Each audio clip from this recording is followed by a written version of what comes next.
Okay, thank you so much. So our next panel is about murdered and missing Indigenous women and people. And I'm very honored to bring up Trish Martinez, who is a national, do we want to get rid of this thing? Just like move this back?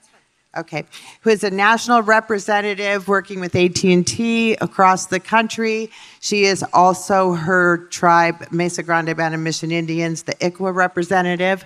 We have Nicole Merton, who is an alumni of Cal State Fullerton in there. I thought we might get a little thing there. And she is going to share, well, I'm just going to let her share. I'm not even going to attempt it. And this is David Chiwiwi with NCMEC, the National Center of Missing and Exploited Children, who is going to share what everyone is doing about this. So I'm just going to hand it over and not take any more of their time. Thank you so much. David has chosen to be first. Hawa Inokupuya. So that is thank you and good morning in my native language. I'm originally from Isleta Pueblo, tribe of Tiwa Indians near Albuquerque, New Mexico. For any of you that are from that area, I'm an enrolled tribal member there, and I also work for the National Center for Missing and Exploited Children. NCMEC, I'll also refer to it as the National Center. And I also work for a National Criminal Justice Training Center with a section called Amber and Indian Country. And so one of the neat things about being here today is that I didn't come on behalf of either one of them, so I want to talk about both of them because it's super important to share what all of the resources are that are out there for our Native communities. First of all, I just want to say thank you. It is an honor and a pleasure to be here today. And I want to caution you first about putting me on a really comfortable couch because my shoes are going to be off in a minute and my socks are going to be up here on the table. The other thing that I want to caution you about is letting a quiet man speak because you may never shut me up. It is very, there's a lot of very important things that I do want to cover in this short period of time.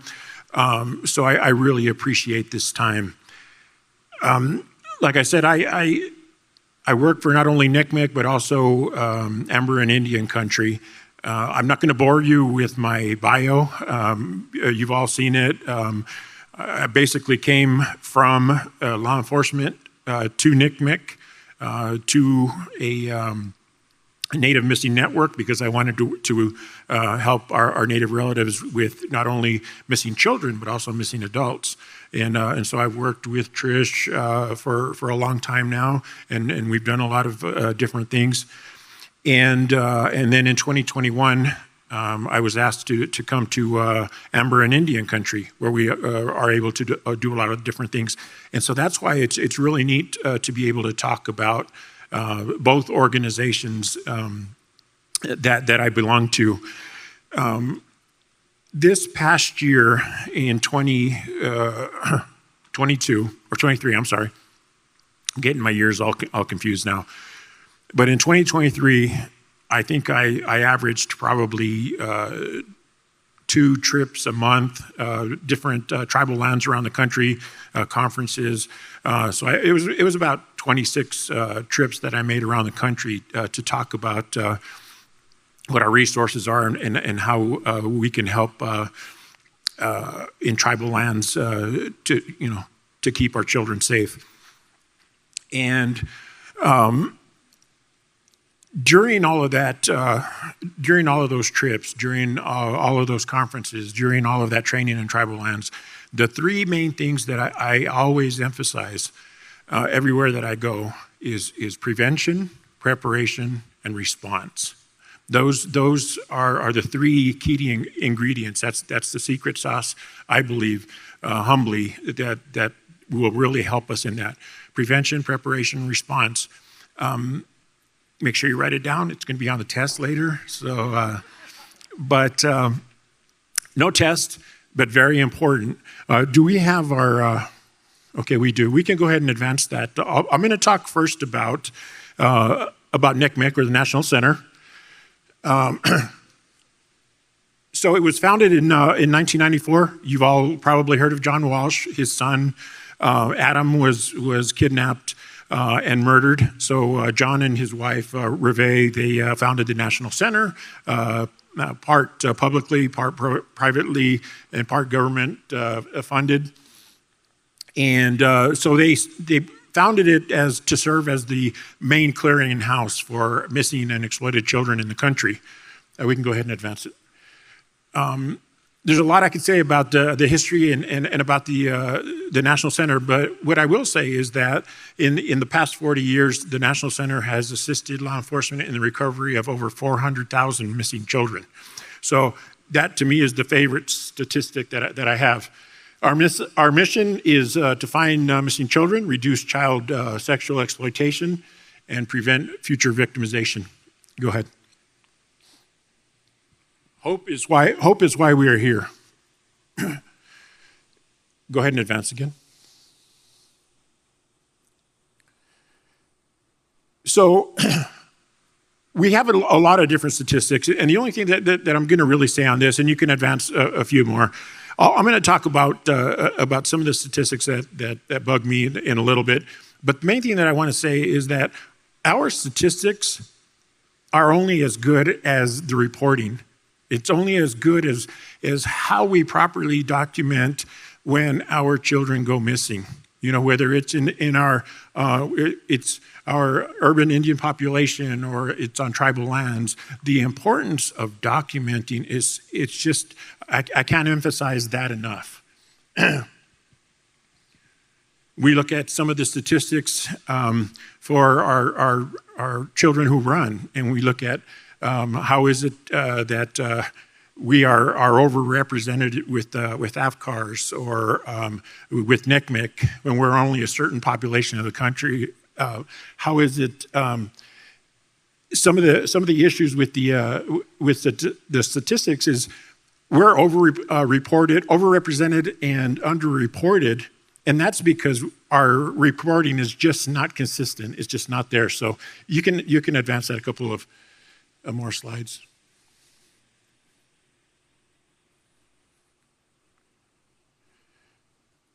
This basically just talks about how NCMEC will assist. So there's a lot of different things that NCMEC will do to assist. And basically the main thing is just law enforcement, parents, caregivers that report to NCMEC, and it goes to our case management. From there, our case management will assess what are the needs, whether it's exploitation or missing children, what are the needs for to help with that case. Go ahead. These are some of the resources that we have in getting the word out. I myself work for Team Adam. I talk about Team Adam the most, and Team Adam is what I'm most comfortable talking about, but I will cover all of those. But with Team Adam, we are the ones that actually go out when a child goes missing. We help law enforcement. My specialty, I sometimes joke that I'm a one-trick pony. I find people. That's what I'm good at. That's what I've done for a long time. But it's important that I talk about all of the other stuff that we have. If you see on the screen here, it used to be that we were known for the missing child on the milk carton. Now we have all of these different ways of getting out the word on our missing children and putting it out there. A lot of media resources, social media, a lot of different companies and partners that we have in getting out the word. Next. Areas that we can target. Whenever there's an Amber Alert that goes out, we issue a secondary Amber Alert. We put that information out. If you look at areas like Navajo Nation, one of the issues, many of you may be familiar with the Ashland Mike, and that's one of the reasons why I work Amber Alert in Indian country. Ashland Mike was murdered and abducted. One of the issues that they had was jurisdiction, geographical issues.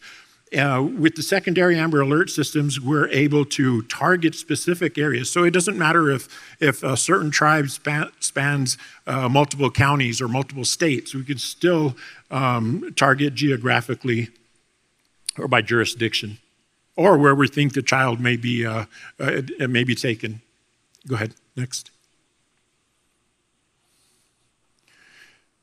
Team Adam, like I said, that's what I'm a member of. We deploy, we assist law enforcement with consultation, resources, referrals, any kind of resource that they may need to find that child whenever we have a critical missing.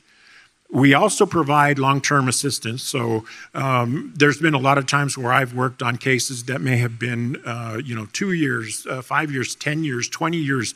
It doesn't matter. At the National Center, we never stop looking. So it doesn't matter how old that case is. We'll go in, we'll assist that agency with refreshing that case, organizing it, doing a comprehensive case review if we need to. And then we'll look at what are all of the newest methods, techniques, things that we can do, new ways of analyzing and looking at DNA, those kind of things. And we'll work with that agency on trying to see if there's new things that we can do to find that missing child. Next.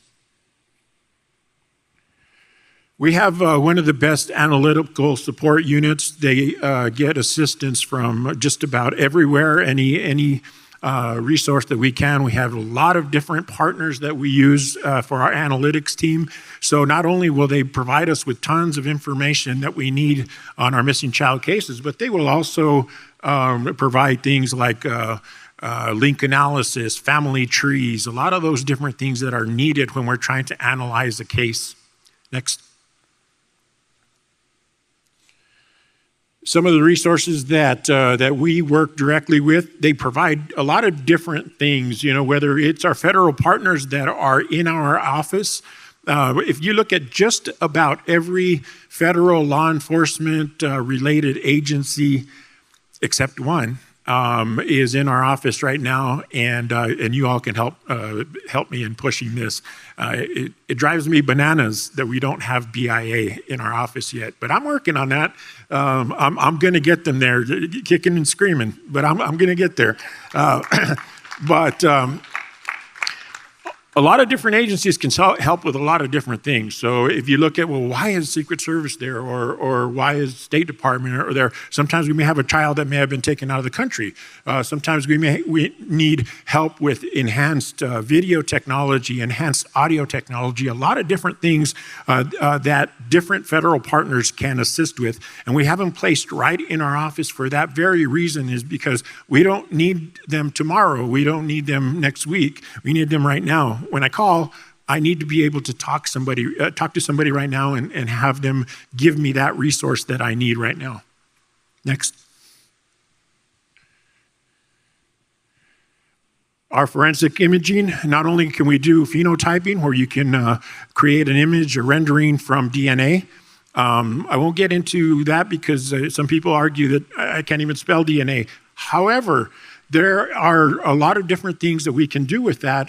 Forensic imaging, we can do an age progression. There's a lot of different things that we can do to try to get that image out there to different areas of the country. Next. We have resources for our families. So our families, what we try to do is we try to connect our families with local resources, but we also have something that is called Team Hope. Team Hope is made up of families that have had a relative that has gone missing, a child that's gone missing, so they know what to expect. They know what resources are out there. They know how they can really effectively help. And so our family advocacy division is very helpful in something like that. Next. And this is also Team Hope and some of the things that they do. Next. Our child sex trafficking recovery systems we have in different regions. We can assist with the recovery. We can assist with actually going to that location, whatever the family needs, and they will also assist with some of the healing as well. Next. And I apologize if I'm going through this really fast. I know there's a lot of things that I could discuss, but those are some of the things right here. That we have for child sex trafficking. Go ahead, next.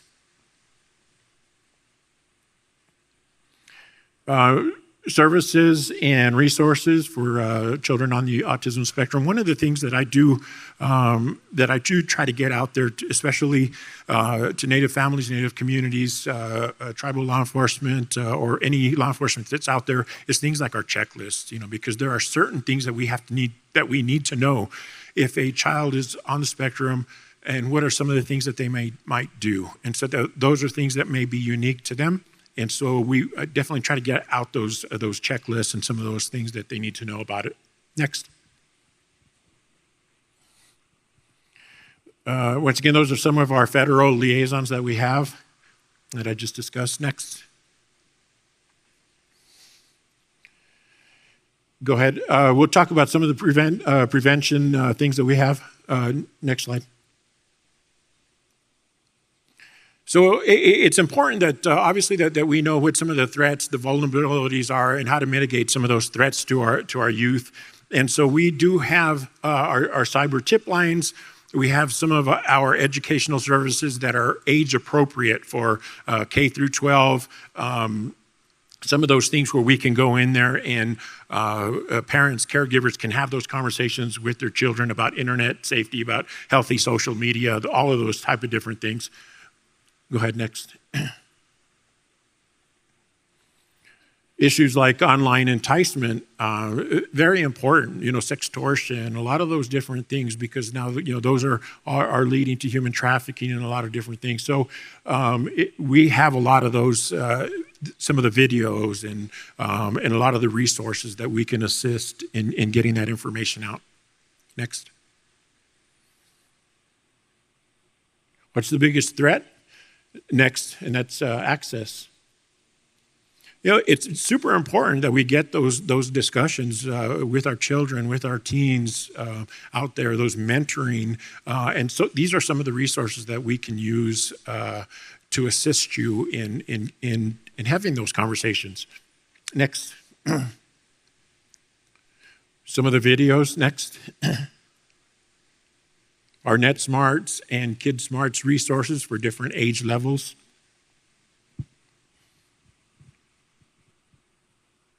Sextortion and other exploitation informational materials. Next. Go ahead, another one. New things like Take It Down, the Take It Down program, where if a teen or child's images are out there on the internet, they can be taken down. NCMEC works with all of the different social media companies to take down that material, that explicit material. We also have another new program that's just coming out. It's called... It's got the word escape room in it, the words escape room in it, and I can't think of it off the top of my head. But it is actually an interactive video that talks about different things, different exploitations like sextortion, online enticement, and kids, teens, it's age appropriate, but they can go in there and it's interactive, so they can actually make those choices and see what some of the results of some of those choices will be. And so it's very useful tool. Next.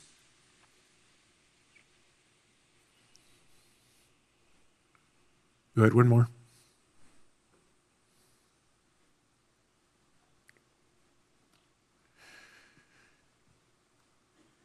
Another thing that we have, and this is specifically for Native communities, is our Tribal Fellowship Program. This is a program that I'm very proud of because in this program, We every year we'll change it up to where we'll bring in somebody new from a different tribal community to act as our tribal fellow who will actually do outreach and connect with different tribal communities throughout the country. Many of you have met Mark Pulley. Some of you have met Melissa McGee, but they have done a fantastic job because they're all coming from different diverse Native communities, and they bring different ideas and different thoughts and different ways of connecting and different cultural values and lessons. And so it's very important that we have that strong connection with our Native communities everywhere. So it's something that I'm very proud of. Like I said, that was something that it was just in the works when I first started in 2019. But it's something that's a very good program, and it's working very well.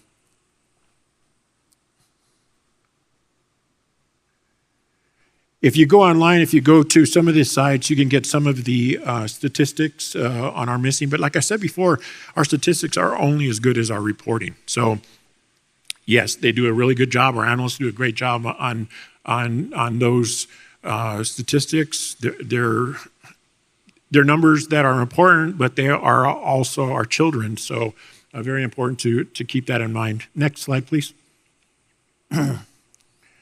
Our community education partners, we have NECMEC Connect, and we have a lot of different things where not only can we come out to each community, but also that you can do a lot of this training online. We can do webinars. We can connect with each community and work on that education, whatever topic it is that you need. Next. And here are some of the things that how we can work together and what you can do with NECMEC. Next. I'll give you a second to take down that QR code. We have one with the resources, and then we have another one with missing in your area.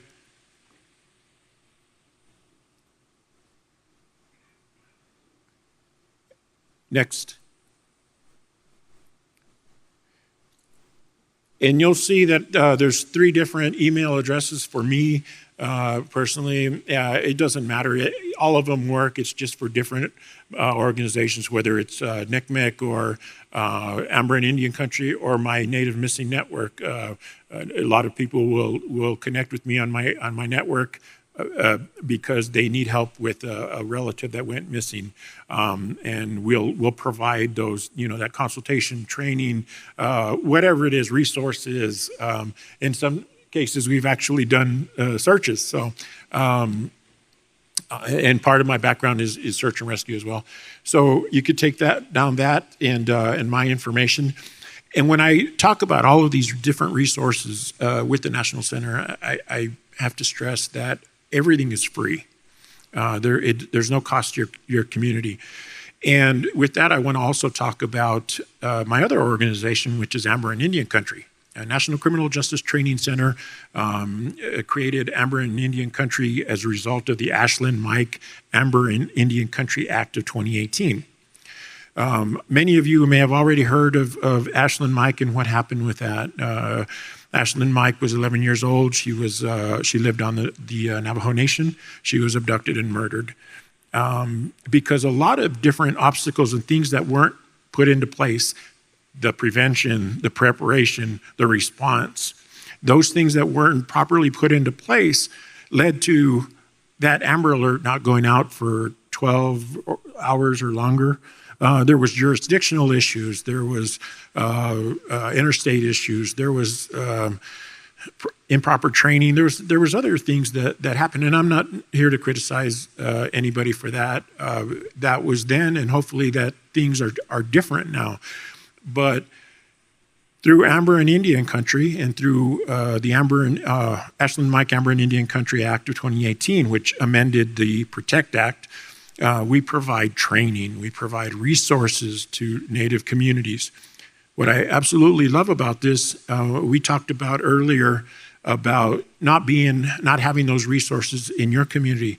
Well, the only thing we ask for when we come out There's no cost. All we ask for is you provide in your Native community a place to do this. If you don't have the equipment, the video, audio, whatever equipment is, we'll bring it. Like I said, it doesn't cost anything. Myself, other instructors, depending on what training, what resources you ask for, we'll come out and we'll do that training for you. We'll put the tribal community in touch with that AMBER coordinator. We'll make sure that you know what those resources are. And what I really like doing is we do a child abduction training exercise in your community. We'll try to bring in every stakeholder, law enforcement, tribal council, ICWA, everybody that would be a stakeholder if a child went missing. And we try to bring them in there and we see what roles and what they have available. And it's not only important to see what you have or what you don't have available, but also how you're going to get there. You know, what do I have to do today that's going to help me tomorrow if something like this does happen, part of the preparation. And so that's another thing that we bring to Native communities with Amber and Indian country. So like I said, once again, I'll stress that that is completely 100% free. There is no charge to bring in those, and I would definitely love to see those come to all our communities. Real quick, before I hand it over, I want to do King for a Day. If I had my list of things that I would do or I could put in place to keep our kids safe, and I've never done King for a Day, so let me refer to my notes.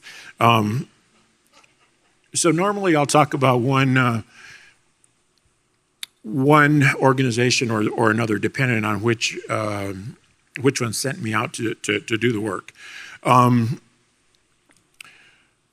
And so now I'm talking about two. So I definitely need my notes on this. But I was going down and I was looking at a lot of different things last night because my boss said, "Hey, we're going to make some statements, media or something about some of the statistics and what's going on with our MMIP crisis and what's the depth of this." And like I spoke about before, one of the big issues is our reporting. So I would really love to see that. I'd like to see local, state, federal government held accountable for making sure that our reporting statistics, our numbers are accurate, because we can do that in our tribal communities, right? We can do that here in our Native communities, but the majority of our Native citizens are living in urban areas. And so we have to make sure that those are audited and those are held accountable as well. The other thing is just an increase in a focus on our mentoring and our training of not only our youth when it comes to social media, when it comes to exploitation, sextortion, online enticing, but also of our families and our caregivers, so that we all know. At my age, I could never really tell a young person I can tell about the dangers, but I can't really tell them how to work social media or what the new thing is, or those kind of things. So it's incumbent upon you all to make sure that we're mentoring and that we're training and that comes in here. And those resources that you need from that, we could provide a lot of those topics and a lot of the training and a lot of those things. It's just making that connection. Healthy online, whenever they go online, making sure that it's safe and that it's healthy, and that parents and caregivers know what it's all about, know how what the threats and the vulnerabilities are and how to overcome those.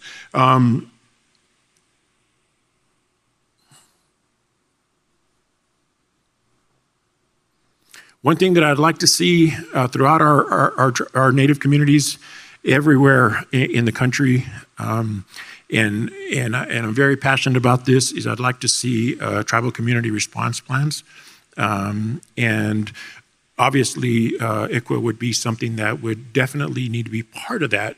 But a tribal community response plan incorporates all of those things. So it's, okay, what do we put in place today that we may need tomorrow if our child is missing, is a runaway?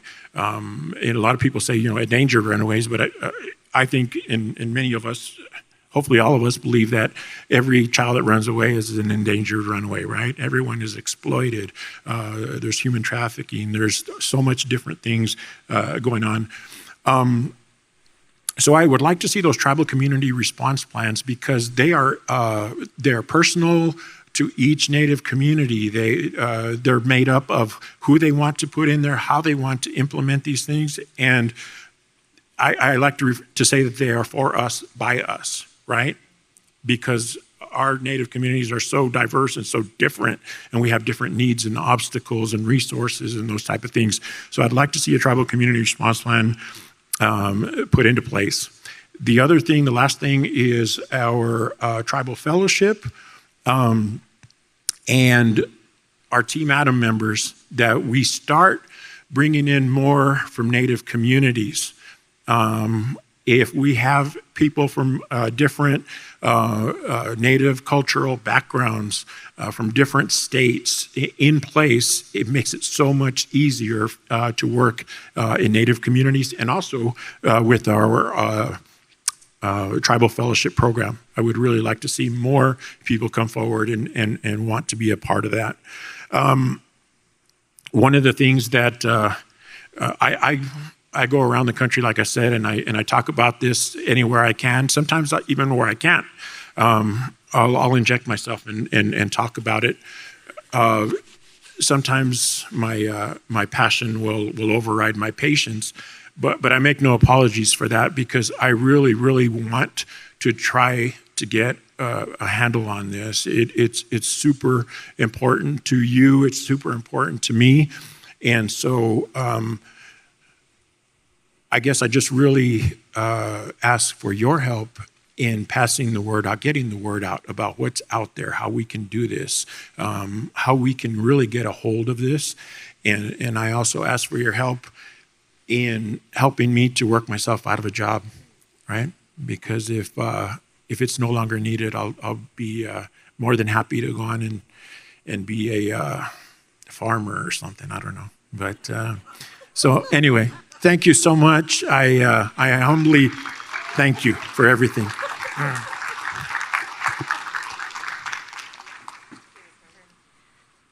Thank you, David. I'll be looking for some corn off that farm. He created the title for our program. What was it? Prevention, preparation, and response. Prevention, that's where you folks come in.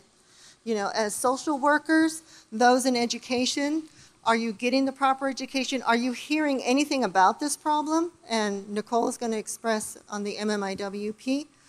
So when you make those relationships, and you may not ever need that person's contact, but in the case that you do, at least you have it in your Rolodex, your quiver tools, that you know who to call. Or you can call somebody close and ask them, do you know anybody in this area? In this area we have a statement that I love, and those of you that are local, it's better to know me and not need me than need me and not know me. So anybody who had any business with a bail bondsman, King Stolman, I love that man because I love that statement. I would rather know you folks and never ever need to call either one of them. But it's heartening that we do. So this morning when the illustrious judge spoke about kinship, and when you're going to do removals, think about, yes, who else in the family can properly house and take care of that child? But don't think in a Western mindset as to, okay, mother, brother, sister, cousin, someone within that total bloodline. In our community and in my family, I extend outside of my bloodline in my community and to other communities. Being from Mesa Grande, I am blood related to every one of these reservations and surrounding reservations. And now with my children growing up in my family, we now extend out of state. So when you think about that, also think about the quote-unquote uncle, auntie, or cousins that those children grew up with, they resonate with, and that's their cousin. That's their auntie, and think about a proper placement there if it's safe, of course, if it's safe. So with those kinships, that's what I was thinking about. And then also what came to me, as social workers and you do removals, please, please keep contact with those families in case there's a passing or someone is coming up to being passed. Those children need to go back there in a safe manner. Imagine you going back or never having the opportunity to go back. You never had a chance to say goodbye. You never had that chance to have that last conversation or to hear their words of what they want to leave them with. Have that conversation and have that agreement that that tribe or that family will contact you in case this were to happen. But also on the other side, think about that child and that placement for kinship and have that agreement to bring them back for ceremony. That's not just a dance class. They're learning something. They're hearing something, a beading class, a language class. You know, you might think of it as, oh, they're doing arts and crafts. They're just hearing stories. They're hearing possibly their creation story of their tribal people, of their family. And you will probably never know where the position of that child is within that tribe. You don't really need to know.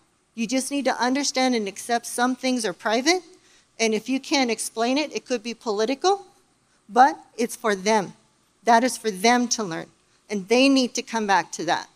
Because you might see it as a DV situation, drug-infested home, whatever the case, and you think that child never participated in that, it's not important. It's not for you to decide.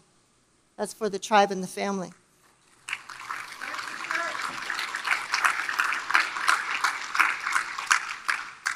So please keep that continuity for that child. Because imagine yourself, white, black, native, Asian, and you're removed to a completely different community. Total strangers. Kids that look down on you, call you down. And then what are you going to do? You're going to have to deal with that child's mental health then and later on. Well, they're a drunken Indian. She got pregnant, you know, at such a young age. They run, and we have to find David to find them again. There's the prevention. That's, you guys play a really important part in this. But unfortunately, this does lead us into Nicole's world. You're seeing a lot of pictures around the room and outside in the gallery, and I please ask you, go by and hit those QR codes and read those testimonies, and she's going to share a couple of them with us. And I support you, sister, if I need to jump in on the one, because I know that's really brutal. So, for Nicole. If you want to walk around. Okay, hi. Well, I'm just going to pop this open now. I advise you to do. I'm going to give you like a discretion right now. I am going to cry, and you might as well too. So, all right. So, hello, everybody. So, as y'all know, I'm a photographer, and as you see my artwork around here, I have started. Here, I'm just going to stand up because I get nervous, and when I walk around. So. Okay, so I started Hear Our Voices, MMIP documentaries, about 3 years ago. I started this because, one, it was a college project, and in the beginning, it was because when you looked up MMIP, there was no pictures at all. Maybe there was one, and it was maybe one of the most infamous pictures, which was of a marathon, I think it was a marathon, of just a handprint, and that was it. So I challenged myself, and I said, oh, you know what? I'm going to do this for myself. I'm going to challenge myself, and I'm going to make sure that I can do something to show for others. So I did. And my instructors were like, what is this? I did a lot of research. By the time I was done, I photographed over 70 women and children. By the time that happened and I graduated with my bachelor's in creative photography and experimental media, that next summer, I had now photographed over 120.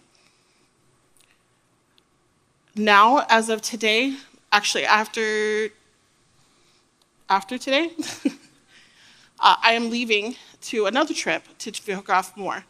I'm going on a big trip to photograph, I think, about 15 more people.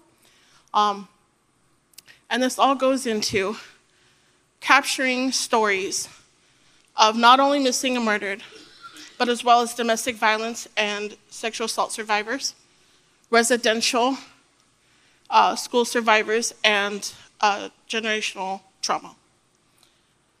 A big reason I do this also is because I'm a domestic violence and sexual assault survivor as well.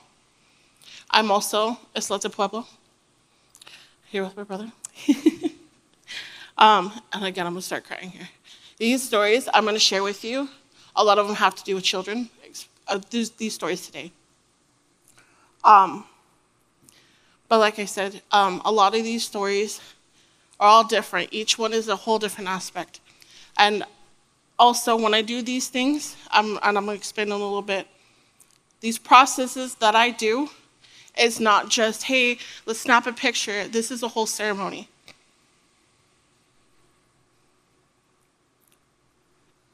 Besides that ceremony, these are not just pictures, as in, let's just do an art project. These are honoring them.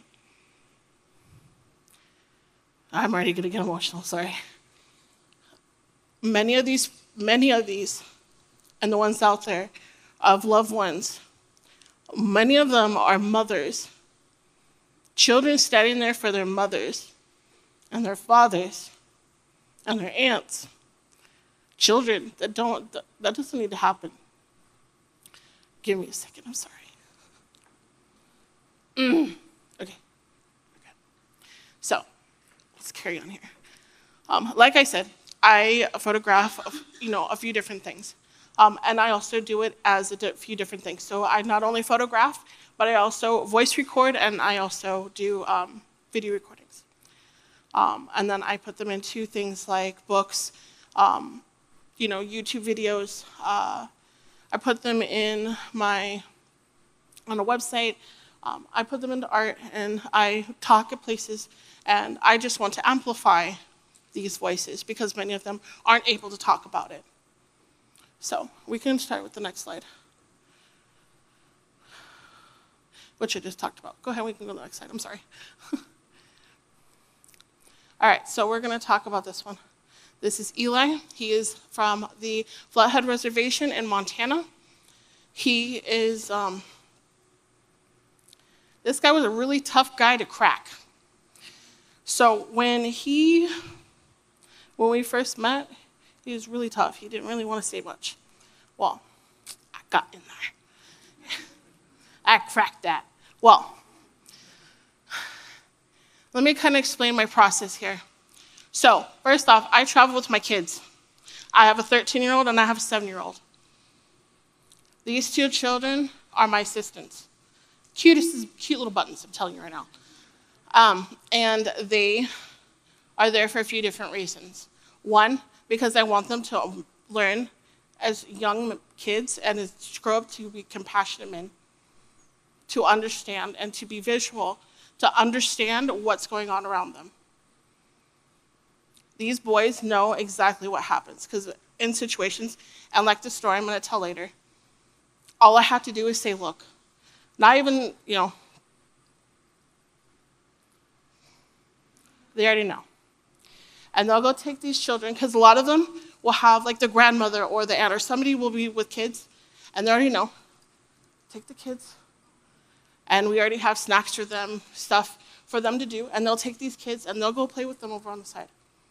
Because then I do my part, and my part's the healing part. So when I go in there, I'm the one that's vulnerable. I will go up there and I will tell them first. The reason I'm doing this is because I want to amplify your voice, but the thing is that I'm not expecting you to tell me your entire story without you knowing me first.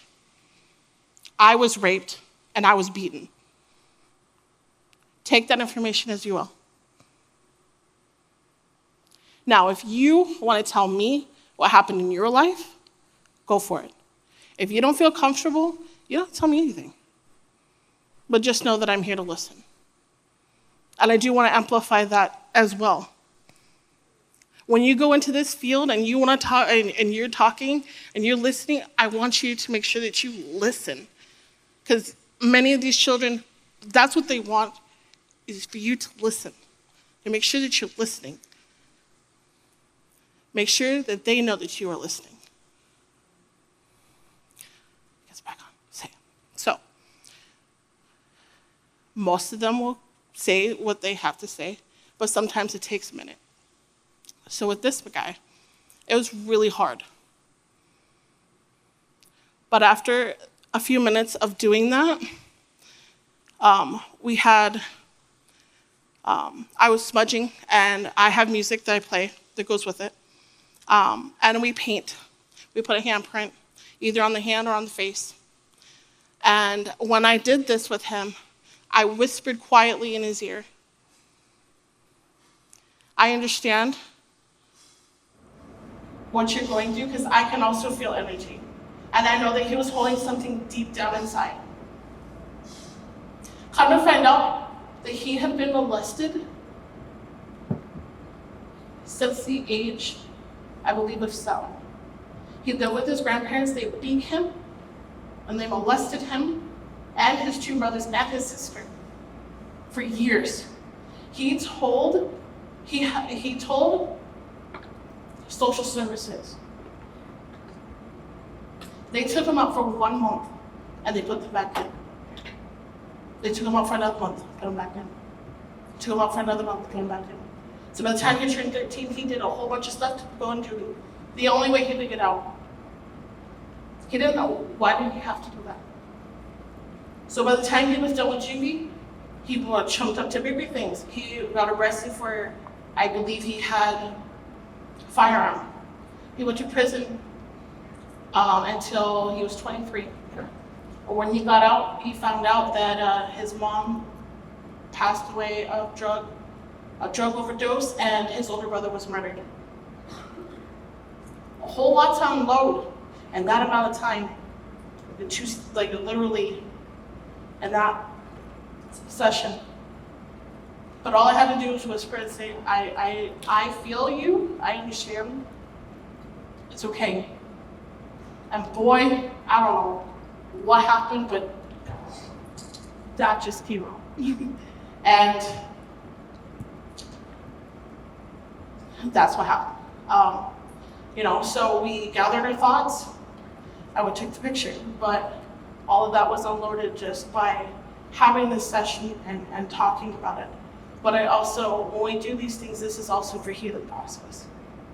Because you need to talk about it in order to be able to start that process for healing. Because if you don't and you keep keeping it inside, it's never gonna help. Now, he is, I think he's studying counseling now. He mentors kids and stuff like that, but he's doing a really good job now. He's bettered his life. But you know what it's like. This is Rose. She is part of the Bear River Band. So they're up in Eureka area, up in Northern California, and the Rancheria, I think the Rancheria brings, such a sweet soul. This lady, when I met her, you could tell that she's been through a lot. This was in the Eel River. Even going and walking too, she started telling me all this stuff. And again, I always tell them a little bit by myself before we even begin. But she was already pouring it out before I could even start. And her story was that at the age of 3, her parents didn't want her, so they gave her up into the foster care. And, she was in foster care back, from one place to another, to another, to another. And every single one she went to, they beat her and raped her, molested her, until she got out at the age of 18. Which then she went into drug addiction and alcoholism. And she went down a really deep road until she got raped and became pregnant and changed her life because she was pregnant.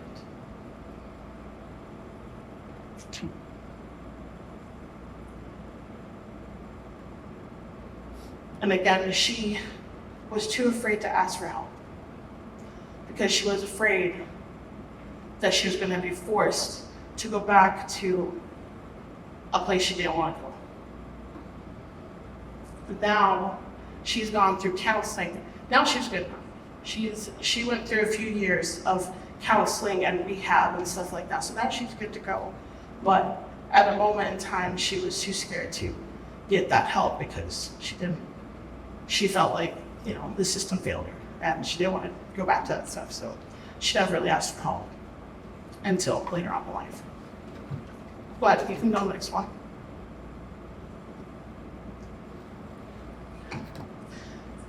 This lady emailed me actually, and I'm going to go visit her.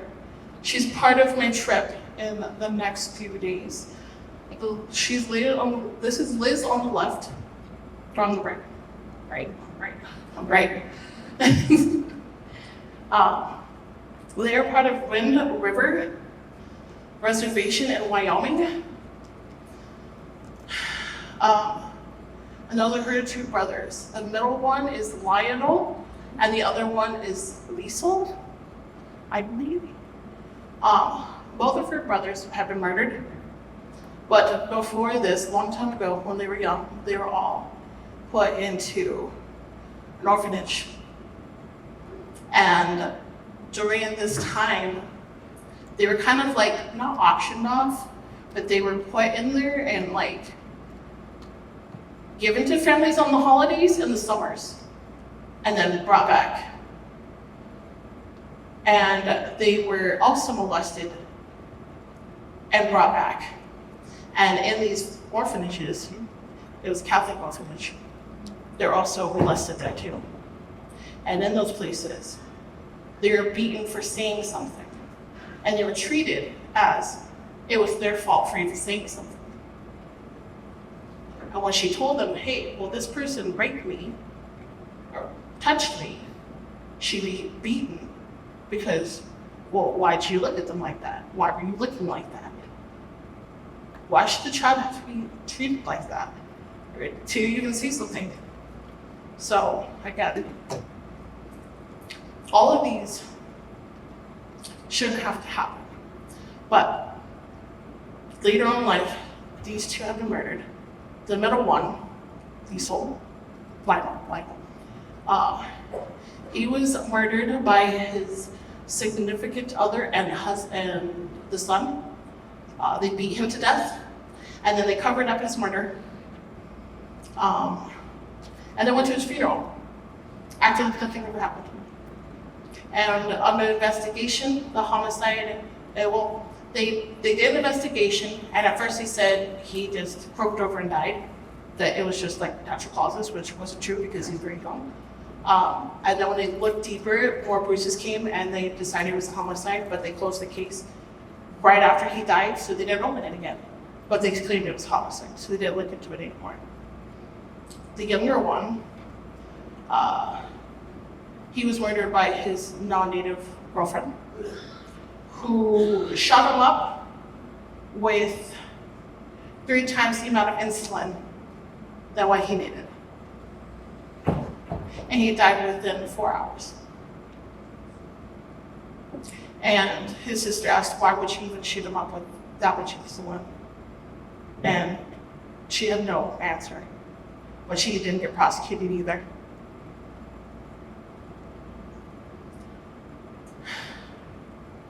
And now I'm going to tell you about the last one.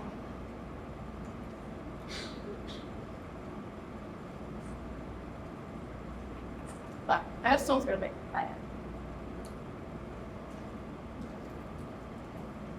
I'll wait for this one.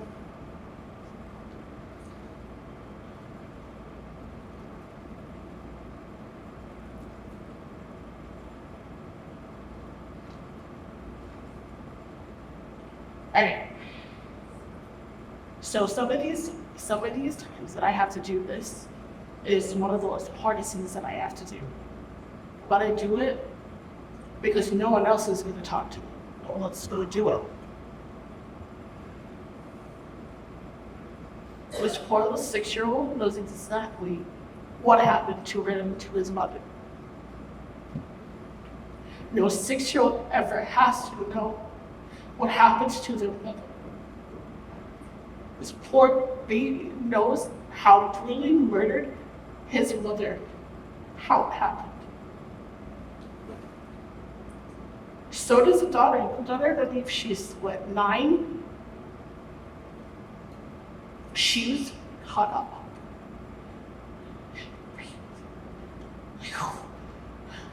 They said, and this was in Montana, dust tag. And these babies know. Do you know how hard it is to talk to these kids? And you're like, okay. And you put the handprint and you already know?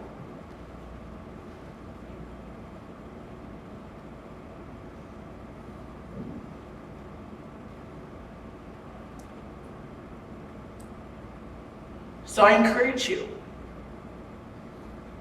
to always go in and listen. Have a open heart. Open. Keep your eyes open. Listen. I'm gonna put this out here so you guys can look at it later.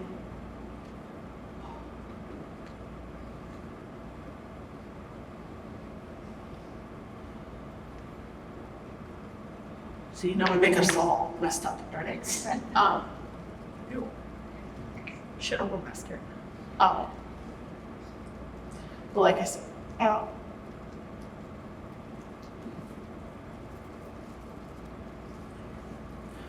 I do this because no one else is. I do this because I want to, but also because I want to amplify their voices. Because again, no one's gonna know about these voices and these stories unless I do it. Right. Go. And this is my #1 priority. It is also my #1 priority that these people get healing. Because again, if I don't have, they need healing, or it's gonna be bad. Go ahead, you can switch to the next slide. This is my contact information. My website, you can actually, there's a tab on there that goes to my website for more of these stories. I also have books outside that you can look at. I don't have any for sale. But there is more stories that you can read. And I will be adding the ones that I'm actually going to be traveling to. Again, I just ask you guys, when you do graduate and you do these things and you talk to families and you do this stuff, again, I'll go with an open mind. Thank you.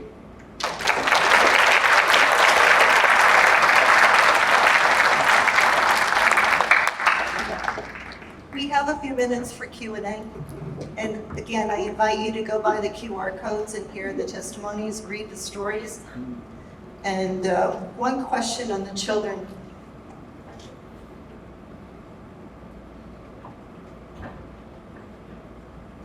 No, I gotta repeat that. Any questions for either Nicole or David? Please raise your hand. And are we getting a microphone, Tamara, to someone? Okay. Sorry. It's hard to hear this again. Grace Cessna. First of all, of course, I want to thank you, all three of you, in particular for Nicole, for your courage, and for doing this work, which is so heavy.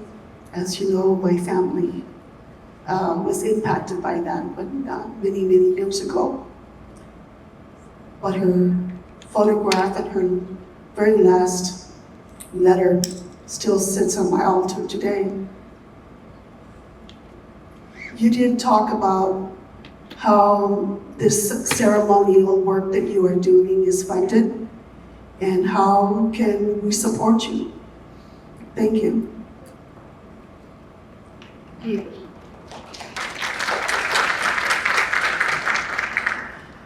Well, I have a GoFundMe, but also I have jewelry out there. So that's another thing. I bead on the side, but that's also my medicine. So I bead when I'm on the road, when I get home, when I do this whole thing, because it brings me down from everything. Because believe it or not, when I get home from doing my trips, I'm sick. I get really sick, and it's because when I do these interviews and I do this stuff, I actually take energy from them. And I give them energy back. So I give a piece of them. They, we exchange. And sometimes it sticks with me. Like literally, I went to Montana, to Browning, and I've never stepped on a place so heavy. And I'm talking heavy. Like I threw up almost. It was so heavy. And that actually something stuck to me for like almost 6 months. Like I had to cleanse like 3 different times. It didn't leave. But beading helped me like ground myself. And so that's why I always bead. So when I'm not working, I bead. So that's what's out there. That's what helps me fund. I have a GoFundMe. But other than that, yeah, that's all I do. Was there anything else? Nicole, forgive me if I missed it, but did you talk about the significance of the handprint? Okay, yeah, I can talk about that. So the red, okay, and there's a few different things. So the red hand, okay, it also depends on different tribes too. So the color red signifies for solidarity, but also depending on who it is, we also believe that the ancestors see red. Yeah, I think so.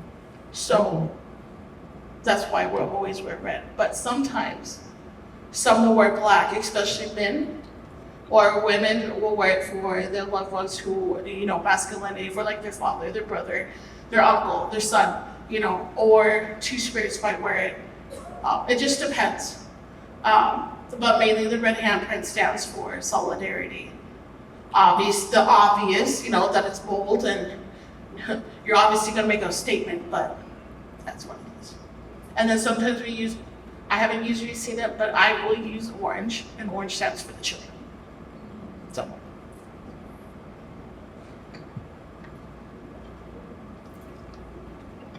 But.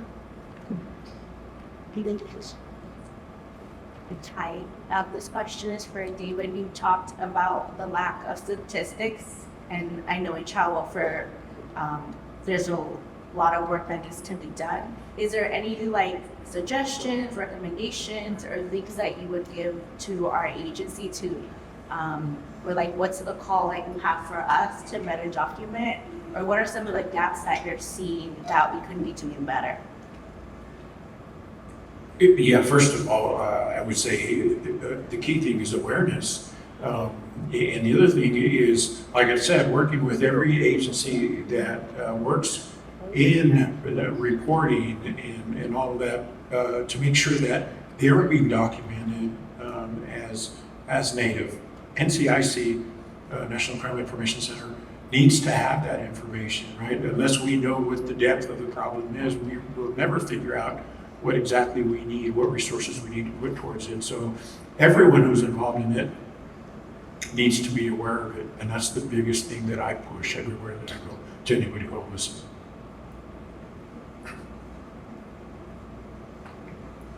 Ma'am, what field do you work in? Social service or? I'll you did. Okay. The one thing that I see, because I did work for Sovereign Bodies Institute, and that's another data collection of families across the nation.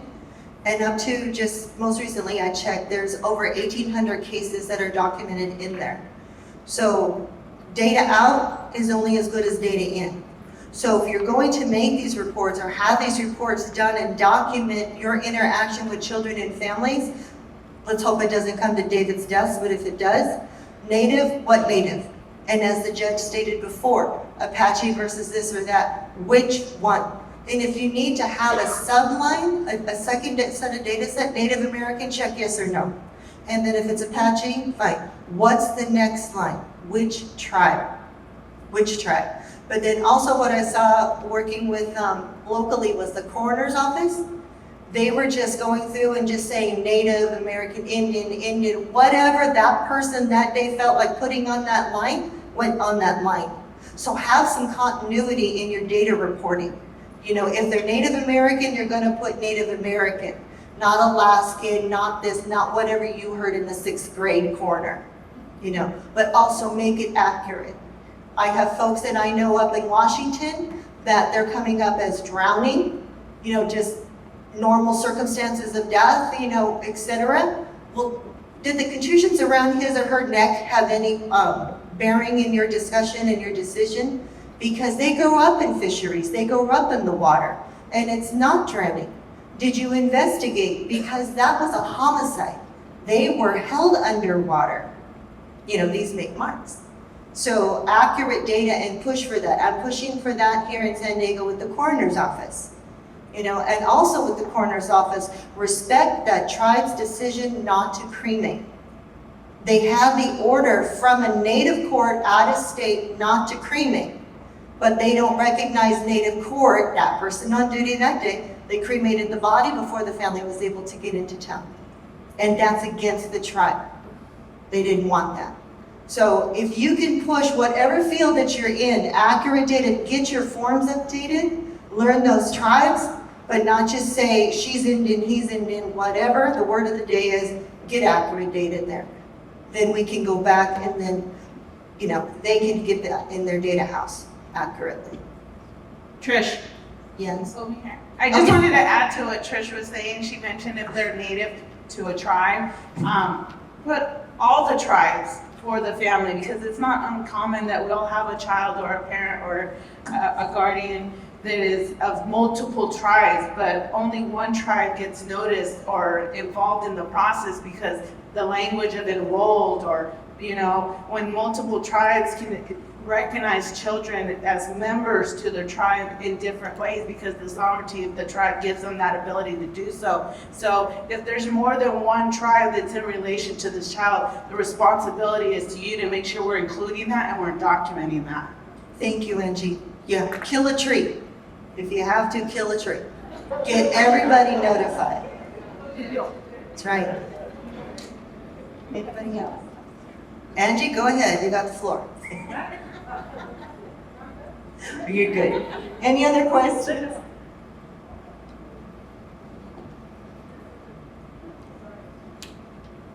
Trish, you know, for a lot of these social workers in here, probably went to go do the core training, right? And like Joanne, myself, Sunny, that is one of the things that we really press, right? We don't care if there's 50 tribes, because that's one thing that we teach, just exactly what Angie said. You notice those. Me and Simeon were sitting here saying sometimes you'll get a packet this thick because they named different tribes. My grandkids are like affiliated with 4, you know? So don't just notice one. You gotta notice all of those tribes that they're affiliated in, you know? And it happened recently to somebody in my family, and thank God the social worker, the native social worker, she knew, but the county, the head of one of the social workers in the county didn't want our tribe in San Isabel noticed. And I was like, how did that happen? The native worker apologized. I said, you don't have to apologize. They're the ones that need to apologize because they're out of compliance. You know, so what everybody, you've heard it from Judge Lumaisva, you've heard it from Trish, Angie, you're hearing it from me, and you guys hear it when you're in that court. So make sure, like she's saying, kill a tree, because that is so important, because they're only eligible for enrollment into one tribe. And you know, some maybe not even be enrolled, but remember the word member. Because you know what, for ICWA purposes, we want them to be a member of our tribe so they don't fall through those cracks. That's a very good point. Not only in that, but also if somebody calls me and they tell me that they have a missing Native relative, usually I'll try to reach out to that tribe or multiple tribes. A lot of times I can get different resources, different help from the different tribes. So it is important. And you know, My sister is up in Montana we're in Isleta, and so we have family members, different tribes. So we can probably get different resources, and it's good for notification and all those different things that we do list as much information as possible when it comes to tribal information.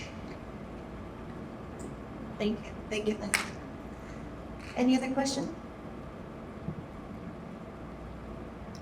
Don't be scared.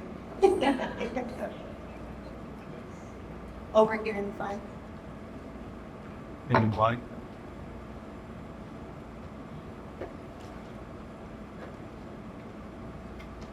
Hi, I just had a quick question for both, or all three of you.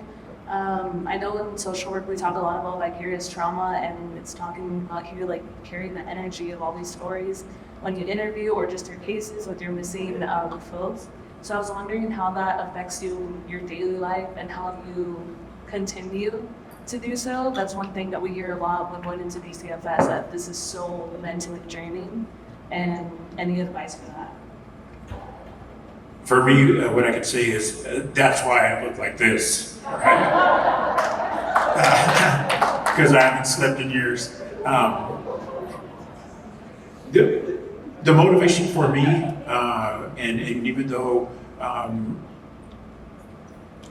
it is a lot of work and it is tiring, you all know that, but the motivation for me is, Susan was talking earlier about the pipeline to prison. But also, what keeps me up at night is the pipeline to human trafficking and to running and to exploitation, extortion, all those different things. And so, it is tiring and it does take a toll. And that's why I look like I'm, 80 and I'm only 20. But the motivating factor is that.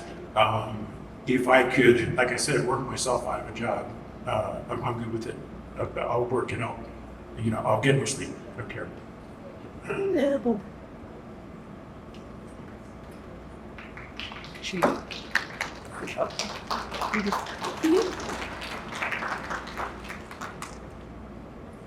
We'll do a lot of things when it comes back.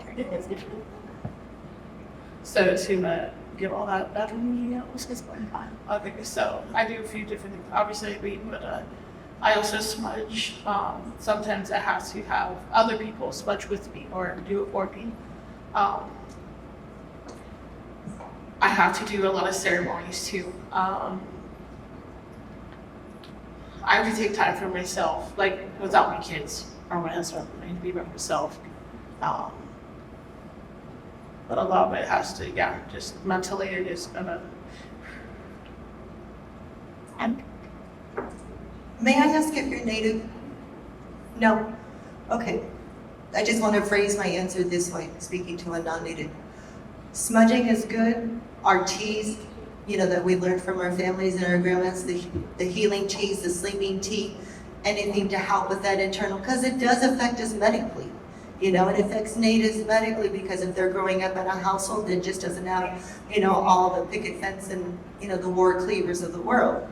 But what I also do is that I draw on those teachings of my grandma and my mother is that you can always ask them for help. You can always ask them anything. And like my grandma always told me, because I was the baby of the family, everybody left me with her, you can always tell me anything. That was important because I was believed. All of us were believed, good, bad, or otherwise, whatever he had to say, we told grandma. Well then, when my mother became grandma, my kids and all the nieces and nephews knew you talked to grandma. They're gone now. But in some societies, and I don't want to say Western society, you might think, okay, I have to go to the graveyard. I have to travel back there to talk to them. You don't. You don't. You can do it right there from your home, from your car, at the red light, whatever you want to do. And if that's what you need, listen for the message. But then again, if you're trying to tell somebody in the Western world, well, no, this is what I did and I heard this and this is what they told me, what are they going to think of you? Are you schizophrenic and hearing voices and we need to medicate you? You need to understand these are the things that we take into account and help us go forward, move through all of this. So That's what I do. I always ask for help. And I know when my time comes and I get up there, they're gonna tell me, damn, you kept us busy. But yeah, I did, because you told me I needed to ask you. And what also I gravitated to was journaling. And I warned my sons that if the day comes that I go and you find these, you take the protection and you figure out and decide, do you wanna read that? Because if she's captured all these stories, when I go and I work with human trafficking in Native country, because it appears differently in our world, I hear from those victims, and I tell them, I'm not disrespecting you by calling you a victim because that's in the law. And if you want justice, you're gonna sit in a courtroom and they're gonna call you a victim. It's in the law, it has to be said. Yes, you survived it. Yes, you're thriving through it. Yes, you're gonna move forward and you're gonna stand up again one day. But in that courtroom and with certain people who have to do an assessment, they're gonna say that word. They're not disrespecting you or beating you down. So those stories that I hear are in my journals. I don't publish it and bring that forward, but I need to journal to get it off my heart. So that's what works. So whatever works for you, do it.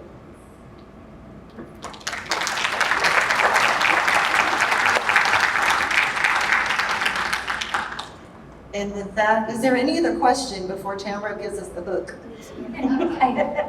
I didn't really have a question, but just kind of to piggyback off of what you had said, there is a huge intersection even with, I believe, MMIP and our children that have IUD that grow on, to be adults.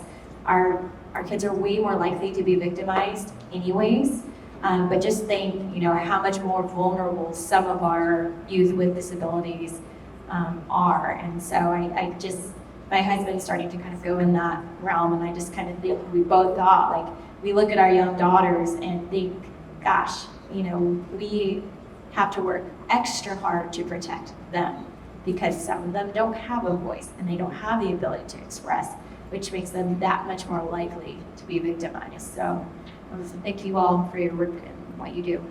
Thank you. Thank you for bringing it to the attention of our stories. Because understand, you have buyers that are looking for any type of child or victim, and those disabilities are enticing. And I hate to say that, but it is. If there's a world that's enticing, if they're in a wheelchair, if they're on crutches, or if you can sit there and say to a doctor, okay, jump up on the table and take off your shirt, whatever. You turn around, the child's naked. They have no sense, of shame, and they have buyers for those. And plus with the Native country, you can sell that child or promote that child as Asian, erotic. There's so many variables to some of our children and young adults because of the mental capacity. Yes, they are children, but they're young adults. So thank you for bringing that up and thank you for bringing that forward. I appreciate you. Trish? Yes, ma'am. Just back to her question also for us that like in health and social work, that precarious talent that you're talking about. I know I can speak for myself, even for Sunny, and we do the trainings about all the stuff that we're talking about. Just seeing that this slide that she showed right here, the lady's story about being in foster care and being molested from the time she was a little girl, it was hard for me to see. I do the work that I do because my mom grew up in foster care. And at the age of 3, she went from foster home to foster home. And one day I was talking to her, my mom drank her pain away. And I remember one day I was upset with her and she was like, you know what? And then it came out and that's when she said, you know what? It's just that when I was 3 years old, it started at 2. I went from foster home to foster home. Every foster home I was in before I went to the St. Joseph's, who ended up being my cousin's grandma. I was molested. And I thought, oh my gosh. And then her siblings, she had one younger brother. The other siblings, one grew up in a sanitarium because she had tuberculosis. That's my cousin's grandma, my other cousin's great-grandma. And my uncles all got taken away on the reservation to boarding schools. So I'm a product of all of those things. So when I go out sometimes and I'm doing these training and we have these slides up there, myself, Sunny, because she suffers from that too, we'll start crying. But we'll start off ours telling them, we're criers and we're sorry.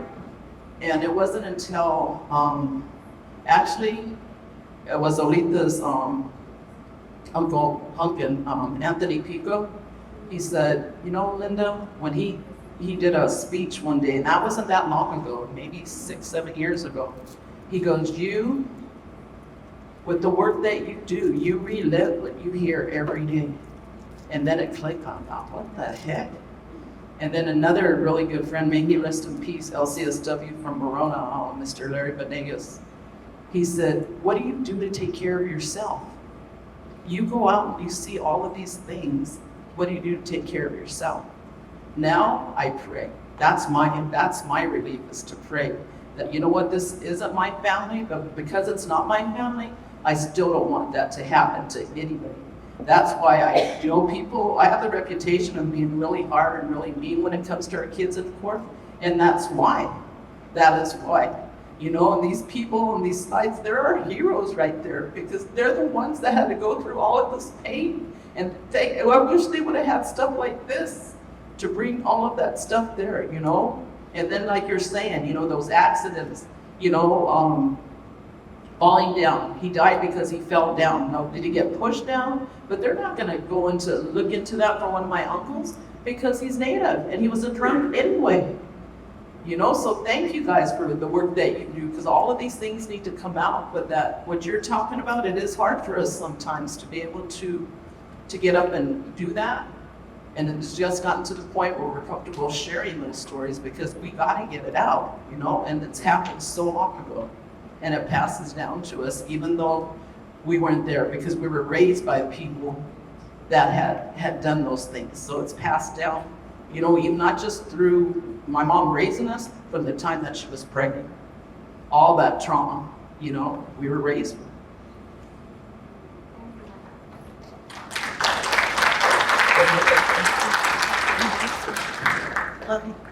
Another question? Comment? Well, I just want to thank you for listening, and I'm sorry, this is a hard subject that we have to bring forward, and we're always asked, well, what can we do to help? How do we turn this around? How do we deal with the trauma? Well, we got to start talking about it. It is hard if you look at us, and it is hard to hear, but it's even harder for some of you folks, I'm sure, to understand. And as I said before, you may not understand what's happening with that tribe, or why they're making this decision, and why does this child need to go back, you know, or X, Y, or Z. It's not for you to understand, it's for that child to understand that they need to be there. They need to be there. Yes, they were taken away for whatever reason, but they need to come back. And think about it also, it's like, well, I have so many notifications to send out, or oh my gosh, I Googled this word and all these tribes came up. Would you want those tribes to understand and hear notice from you if it was your child? Or do you want to skip through? Because that one tribe that you skip through could be the one that they needed. You know, and then the one that they needed either ends up coming across David's desk, or she puts it in her next volume 17. Think about it that way. But if it doesn't fall within your policies or within the lines of your jurisdictions, think about it. Can you rewrite that policy? Can you bring it up to date because these crimes are happening and it wasn't happening then? You're the change makers in here. Whether you're working on the job or whether you're coming through education, you're the change makers. If you don't agree what's on that damn paper, change it. And if someone doesn't want to hear it, somebody has a boss. That's how I deal with it at work. If I don't get the right answer or a good answer that I can deal with in the company, I'm with AT&T. Sorry about that. But I just tell them, it's like, that's fine. If that's your final decision, everybody has a boss. Here's mine, I'm going to yours.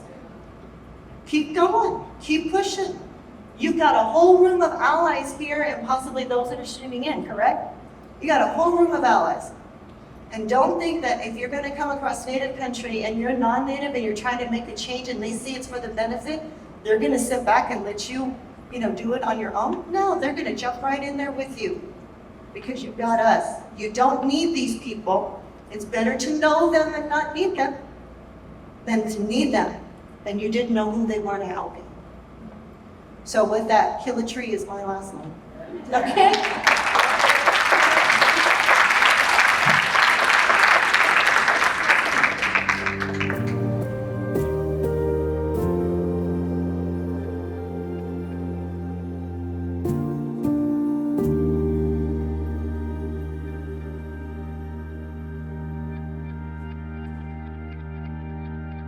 you.